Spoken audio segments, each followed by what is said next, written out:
샬롬 성년부 리더 교육 4주차에 오신 여러분들을 주의로 환영하고 축복합니다. 한 2주 동안 제 휴가도 있었고요. 여러 가지 개인적인 분주함 때문에 영상을 올리지 못했는데요. 네, 책을 시작했으니까 마무리를 해야겠죠. 네, 앞으로 한 3주만 더 있으면 마무리가 될 것 같습니다. 네, 무엇보다 중요한 것은 여러분들이 이 책을 통해서 각자의 가정에서 친구나 연인이나 또 부모님과의 관계가 좀 더 회복되어질 수 있기를 주님의 이름으로 축복합니다. 자, 오늘 7번째고요. 8번째까지 하고 5번째, 5가지 언어의 마지막 스킨십인데요. 스킨십의 정의를 이렇게 얘기했습니다. 부드럽고 따뜻한 스킨십은 근본적인 사랑의 언어다. 우리 몸은 접촉하도록 만들어졌다. 오감 중에 촉각은 다른 감각과 달리 몸의 한 부위에 한정되지 않는다. 당신 앞에 있는 사람이 어떤 것을 사랑의 접촉으로 여기는지를 우선 배우라 라고 이 저자가 얘기하고 있고요. 이 접촉의 종류에 대해서 여러 가지 얘기를 했는데요. 특별히 적절한 접촉과 부적절한 접촉에 대한 얘기를 했습니다. 여러분 어떻습니까? 우리가 어릴 때, 아기 때 부모님들이 많이 안아주고 또 품어주면 그런 관계 가운데에 애정 결핍이라든지 또 애착이라는 그런 부분들이 또 생성될 나이이기 때문에 좀 더 적극적인 부분이 있을 필요가 있죠. 그래서 암묵적 접촉과 분명한 접촉, 또 암묵적 접촉은 시간이 얼마 걸리지는 않지만 많은 생각이 좀 필요하다는 거죠. 그래서 우리 몸은 이렇게 접촉의 여러 형태로서 몸 전체에 퍼져 있기 때문에 상대방이 어디를 만드는 간에 그 사랑의 표현이 될 수 있고 또 오히려 그것이 오히려 상대방을 부담스럽게 하거나 조금 최근에 좀 넓은 의미로 가면 성희롱에 대한 부분이 생길 수 있습니다. 서구 문화의 관심은 성적으로 부적절한 방식으로 이성을 만질 때 위험을 잘 보여주고 있고 그런 식으로 상대방을 만지다가는 오히려 사랑을 전하기는커녕 체포될 가능성이 높죠. 요즘에 사실 조심해야 됩니다. 그렇기 때문에 이런 부분들이 좀 더 분명해야 되고요. 상대방이 어떻게 생각할 것인가에 대한 생각을 항상 배려하고 얘기해야 돼요. 우리가 아무렇지도 않게 내 입장에서 하는 말들, 그때도 말씀드렸지만 등을 또닥이나거나 포옹하는 것도 내 입장에서 좋은 마음으로 할 수 있지만 상대방이 그것을 기분 나빠하게 여긴다면 그것은 좋은 스킨십이 될 수가 없겠죠. 스킨십이 주된 언어가 아닌 사람은 스킨십이 없는 가정에 살아가는 경우에도 그렇다는 것이죠. 어떤 사람에게는 그것이 고통일 수도 있는 거예요. 그냥 인사하고 이야기하고 뭐 이렇게 하는 것까지를 원하는데 또 다른 환경에 달아온 사람 입장에서는 그것이 더 친밀한 표현의 일부로서 스킨십을 시도한 말미암아 오히려 상대방을 힘들게 하거나 상처를 줄 수 있다는 것을 우리가 생각해 봅니다. 저도 아이를 키우다 보니까요. 제가 이제 사실 스킨십을 좋아합니다. 안고 포옹하고. 근데 사실은 우리 아이들도 저도 많이 안아주려고 하는데요. 쉽지 않은 것 같아요. 저도 바쁘고 이렇게 시간적인 부분이 많이 없기 때문에 그래도 우리 아이들 보면 우리 둘째나 셋째나 여자애들이 몰라도 항상 이렇게 안깁니다. 아침에 일어나며 아빠한테 와서 이렇게 안기고 안아달라고 하고 그런 것들을 잘 해주지 않으면 자꾸 이렇게 다른 것으로 표출하고 불만을 얘기하고 짜증을 내고 자주 울기도 하고 그러는 것 같아요. 제가 이 스킨십에 대한 부분들에 대해서도 가정에서 어떻게 자기가 받았느냐에 따라서 많이 다른 것 같습니다. 우리 아버지들이 이렇게 포옹하고 뽀뽀하는 것들, 볼에 기술해 주는 것들, 등을 두드려 주는 것을, 또 팔을 만져주는 여러 가지 것들을 통해서 사려 깊은 접촉을 해야 되죠. 저도 개인적으로 기억에 저희 아버님이 새벽기도 갔다 오시면 부비부비를 좀 많이 하셨어요. 그래서 제가 사실 그게 거부감이 있었거든요. 근데 자라서 보니까 그렇게 받은 것들이 오히려 상대방한테 스킨십을 더 하고 싶은 환경에 있게 되더라고요. 저도 되게 좀 부담스럽고 싫었는데 그래서 그게 참 중요하다는 생각을 해요. 어렸을 때 어떻든 부모가 자녀에게 주는 스킨십은 결국은 우리가 사회생활하거나 저런 많은 사람과 관계 가운데 그것이 오해가 될 수 있는 여지가 거기서부터 시작되지 않나라는 생각을 해봅니다. 개인적으로 교회에서 마찬가지인 거예요. 어떤 목사님은 제가 어떤 교회를 갔는데 성도들 막 안아주는 거예요. 근데 여자 성도도 이렇게 포옹을 가볍게 하는 게 아니라 깊게 안아주는 거예요. 근데 제가 뒤에서 보는 입장에서 되게 조심스럽더라고요. 저렇게 해도 되나? 근데 이제 그 교회는 그 포옹을 해주는 청년들이라든지 중고등부 아이들이 목사님의 나이가 이제 거의 60 넘으셨기 때문에 아기 때부터 또 청년들이 결혼하기 전부터 알고 있던 애들이 교회에서 만나서 결혼해가지고 아이를 낳고 그 아이 자라는 모든 모습들을 다 봤기 때문에 조금 시간이 지나니까 좀 이해가 되더라고요. 그 받는 사람이 그럴 일단은 큰 거부감이 없으니까 괜찮았는데 요즘 또 워낙 목회자들의 어떤 그런 불미스러운 일들 때문에 제 입장에서는 조심스러운 거예요. 목사님 저렇게 나이가 드셔도 저렇게 조심스럽지 않게 하는 부분이 옳을 것인가에 대한 좀 의문이 있긴 하더라고요. 그래서 우리가 사려 깊은 접촉이 필요하다는 것이고, 특별히 어려운 처지에 놓인 친구들이 자신에게 기대거나 또 눈물을 흘리면서 힘들어할 때 무엇보다 어떤 단어를 이야기해서 표현하기보다는 안아줌으로 말미암아 그것을 다 표현하는 것으로 생각할 수 있죠. 그 사랑의 목적은 자신의 욕구를 채우는 데 있는 것이 아니라 상대방을 더욱 행복하게 하는 것. 마찬가지로 우리의 스킨십을 통해서 상대방이 더 행복하고 즐거워하는 부분이 돼야지 너무 고통스럽고 힘들게 하는 일이라면 당장 그것을 그만둬야죠. 우리가 프로이드를 얘기하지 않을 수 없는데요. 이 스킨십이 새로운 반면에 프로이드가 이 심리학을 발전시키면서 그것을 성적인 부분과 연관시켜서 얘기를 합니다. 그래서 성에 입장하는 삶에는 하나님의 법과 인간의 법 모두 주저없이 파괴하고 모든 가치를 산산이 부숴버린다. 그들은 토네이도처럼 수많은 시체, 수많은 파괴된 삶, 말할 수 없는 커다란 고통, 깨어진 기준에 흉흉한 폐허를 남긴다. 또한 정상적인 사람의 진정한 자유를 파괴하며 성욕은 가치 있고 고상하게 만드는 대신 선교 정도로 축소한다라고 얘기를 하고 있습니다. 그래서 프로이드가 이런 만들어낸 세상의 가치관 때문에 성경에서 말하고 있는 어떤 아름다운 스킨십과 성적인 여러 가지 것들을 다 이 성욕으로 몰아가 버렸어요. 40년간 연구한 결과 소로킨의 사회학적 예측이라는 예측으로 보여주고 있는데요. 동거를 걸치면서 건강한 결혼 생활을 하게 된다는 생각 수많은 연구 결과를 오류로 돌아왔다는 것이죠. 오늘 싱글이라든지 기혼자를 막론하고 전례 없이 많은 사람이 성병에 걸리고 있고요. 사회조사 분석가 글렌 스탠너든이 이렇게 얘기합니다. 결혼과 성이 별개인 것으로 인식되면서 만족스러운 성생활은 꿈은 미국 사상 건널 시대보다 요원한 것이 되고 있다. 사실 그 미국의 문제가 우리나라의 문제로 이미 대두되고 있습니다. 동성애의 문제뿐만 아니라 이런 성에 대한 그 변태적인 욕구들이 말미암아 건강한 부부 안에서의 성이 다 망가져 버리고 있다는 것이죠.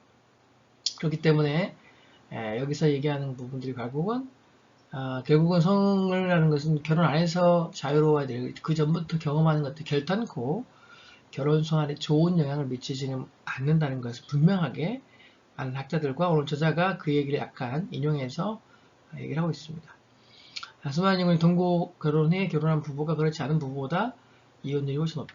그 차이는 50에서 100%까지 이르고요. 또 동거 중인 남성이 결혼한 남성보다 외도할 가능성이 4배나 높고 동거 중인 여성의 경우에는 결혼한 여성보다 연인에게 충실하지 않을 가능성이 8배나 높다. 여기서 바로 성을 귀하게 여겨서 결혼을 통해서 남녀가 온전하고 자유롭게 표현되는 그 하나님의 선물이라는 것을 사기 스킨십을 시작하면서 저자가 기독교인이기 때문에 먼저 언급을 합니다. 그것이 이미 많은 연구를 통해서 이루어졌다는 것을 먼저 얘기하는 것이죠. 현대사회의 싱글은 프로이드와 사실 둘 중 하나를 선택해야 된다. 프로이드, 싱글. 뭐였냐면 무제한 성적 만족을 선택할 것인가 평생 반려자와 순교를 할 것인가 이것은 중요한 선택이라는 것이죠. 우리가 혼자 순교를 결단하는 것도 문제도 이 문제와 연관되어서 얘기를 드릴 수밖에 없습니다. 내가 그 문제에 대해서 조금 절제하고 인내해서 결혼 이후에 자유를 누릴 것인가 아니면 세상 풍조가 다 그러니까 아니면 결혼 전에 그것이 만약 허용되니까 하는 것이 마치 자연스럽다라는 것은 선택의 문제에 있을 수 있겠지만 그 결과는 엄청난 결과로 여러분은 각자에게 다가올 수 있다는 것을 저자는 시작하면서 얘기를 하고 있습니다. 동거의 문제에 대한 얘기를 계속해요. 그래서 연구자 중 한 명의 동거 커플의 관계는 부부에 비해서 건강하지 못하고 관계의 질도 낮고 안정적이지 않으며 불화 역시 많고 특히 동거 관계에 의해서 폭력과 뒤에 나오겠지만 그런 데이트 폭력이라는 이런 부분들이 많이 발생하고 있다는 얘기를 하고 있습니다. 적절한 스킨십, 또 이성과 동성애하고 이것은 동성애와 관련이 없습니다. 이제 몸의 동성애 뭐라 하니까 동성끼리 악수하고 그런 부분도 포함하는 부분들 더 이상하게 보는 이 시각이 생겨버렸어. 어느 순간 동성애 때문에. 그러나 사실 남자끼리 우정 가운데서 포옹할 수 있고요. 예? 악수할 수 있고 또 여자들도 마찬가지로 손잡고 다닐 수 있고 악수할 수 있습니다.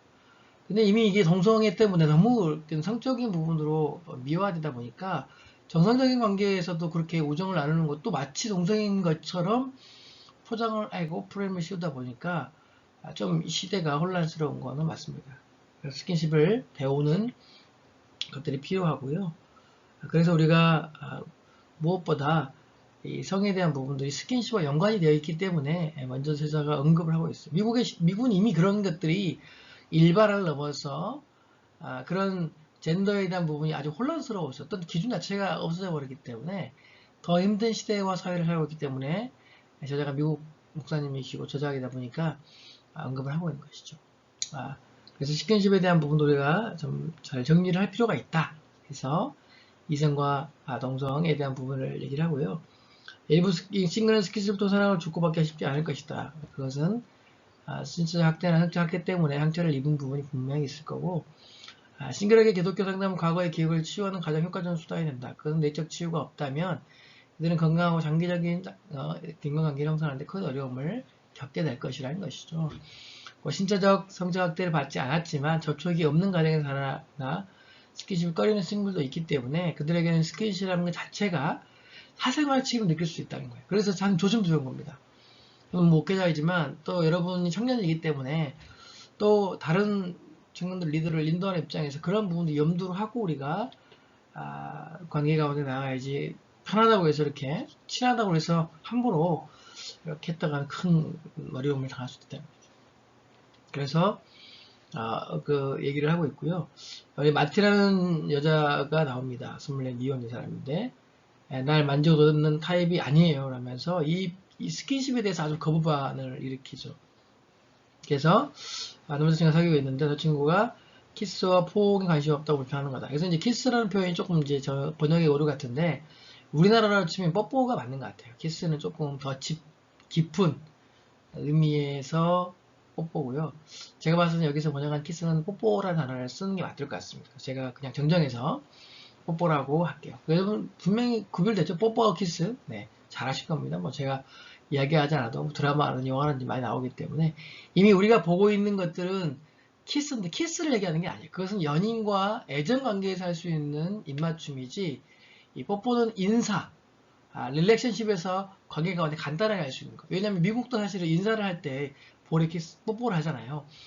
부모가 자녀에게 뽀뽀하고도 연인 관계가 아니더라도 남녀 관계에서도 뽀뽀를 하죠. 그것 때문에 오해해서 결혼한 경우도 많이 있다고 제가 뭐 여러 가지 인터넷 뉴스를 보다 보면 보게 됩니다. 그래서 조금 좀 정정할 필요가 있는 것 같고요. 그래서 이 마티가 남자친구의 스킨십에 또 소극적인 이유가 어떤 것인지를 설명하겠습니다. 그래서 그가 이제 그 저자와 상담하면서 만지고 더듬는 사랑에 자신이 없다. 결국은 시도를 해봐야 되고 배우는 부분이 있는데 꼭 그렇게 하지 않아도 먼저 엄마와 관계를 풀기를 요청합니다. 그래서 엄마에 가서 안아드려라. 그래서 그것을 하면서 좀 나아질 거라는 것이죠. 2달 동안 그 일을 통해서 부모를 포옹하고 엄마하고 뽀뽀도 하고 안아주고 쓰담기도 하고 그것을 통해서 엄마와의 관계가 회복되면 말미암아 남자친구도 훨씬 그것에 대해서 자연스러워져서 만족스러웠다는 얘기를 하고 있습니다. 그래서 불평이 없어졌다 이 표현을 쓰면서 저자가 이 마티 얘기를 쓰고 있고요. 스킨십의 장소도 중요하다는 것을 얘기합니다. 그래서 10살 아이가 야구 경기를 끝내고 그 야구 경기에 돌아와서 그 포옹을 해주기 원했는데 그 장소에서 하지 않으면 불만이 생길 수 있다. 그래서 상대방이 불편해하는 장소에서의 스킨십을 강요하는 것은 사랑이 아니라는 것이죠. 그래서 또 어떤 다른 사람들 앞에서 하는 것도 자연스러운 것일 수 있지만 어떤 사람은 뽀뽀하는 것도 상대방이 많은 사람들, 공개적인 장소에서 하는 것을 싫어하는 사람도 분명히 있다는 거예요. 그래서 그 사람들의 방을 배려하면서 포옹이라든지 악수라든지 뽀뽀라든지 이런 것들을 해야 된다는 것을 얘기를 하고요. 스킨십의 방식들은 애정을 표현하는 방법이 여러 가지 있는데 또는 시간적인 타임도 중요하고 장소적인 부분도 중요하다는 것을 저다가 얘기를 하고 있습니다. 연인관계도 마찬가지고요. 두 사람만 있을 때는 포옹 키스는 사람들이 많은 쇼핑몰에서 포옹 키스도 전혀 다르기 때문에 과연 그것이 상대방이 얼마나 그것을 인정하고 좋아하는지 아니면 불편해하는지를 우리가 봐야 된다는 것이죠. 스킨십에 애정을 표현하는 방법 많이 있다. 포옹, 키스, 주무르기, 토닥거리, 부드러운 손길, 마사지, 팔씨름, 모두 스킨십에 사랑의 운원을 적적하게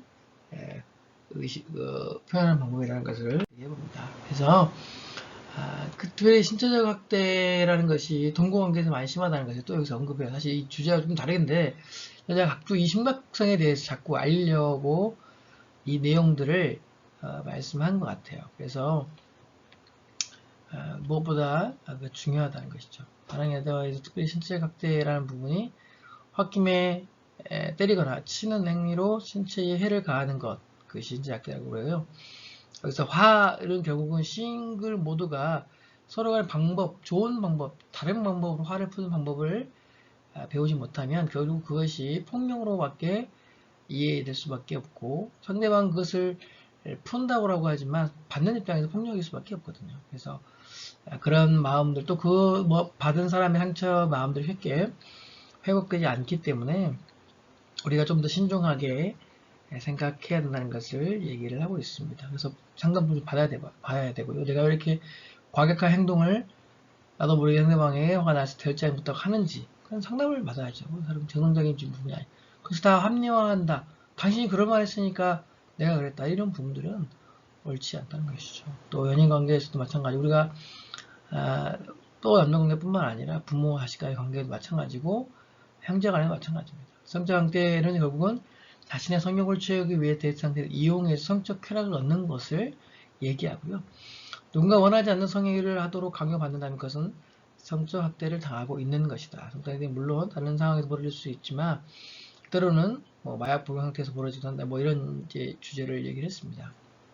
그래서 싱글은 어느 사랑에 굶주린 나머지 성적 학대를 감수하기까지 하며 하지만 이런 일들 상담을 통해 현재 힘과 회복이 필요하다는 것입니다. 결국 그것은 온전치 못하는 것을 얘기하고 있고 사랑에 관한 스킨십은 결코 완력을 쓰지 않고 따뜻한 손길로 마음을 표현할 때 적절한 때와 장소와 방법을 찾는다라고 얘기합니다. 여러분들이 기준을 분명히 갖고 있어야 돼요. 데이트를 할 때도 내가 어디까지가 허용해야 될 것인가 또 이런 부분들이 내가 성적인 유혹 가운데 넘어지지 않고 절제할 수 있으신가에 대한 스킨십의 부분을 얘기해야 되고요. 또한 이 스킨십은 관계 가운데 소통의 방법으로서 쓰기 때문에 그 이상의 것들로 만약에 이것이 잘못 오해되면 관계가 무너지고 또 그것을 말미암아 상처받을 수 있기 때문에 이 사랑의 언어 중 하나이기 때문에 우리가 또 스킨십도 좀 중요하게 우리가 봐야 된다라는 것을 저자가 얘기를 하고 있습니다. 그래서 질문이 여러 가지 나오죠. 당신은 어떤 유형의 스킨십에 힘이 됩니까? 이렇게 쪽에서 제가 질문지를 따로 만들었으니까 그 내용 보고 답을 주시면 되고요. 또 숙제를 안 하신 분들은 어디까지 했는지를 좀 알려주셔서 제가 지금 기록 못했는데 제가 체크할 수 있도록 좀 해주시면 좋을 것 같아요. 그래서 우리가 스킨십이라는 부분들이 또 뽀뽀, 포옹, 주무르기, 토닥거림, 부드러운 손길 마사지 이런 내용 유형들을 말씀드리므로 여러분들이 관계 가운데 좀 잘 발견할 수 있기를 소망합니다.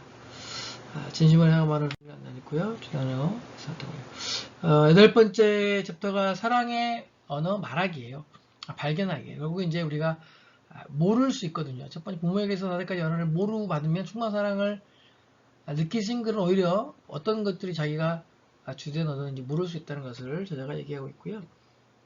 그래서 그 모든 것들 중에서 사실 행동을 좀 살펴볼 필요가 있다.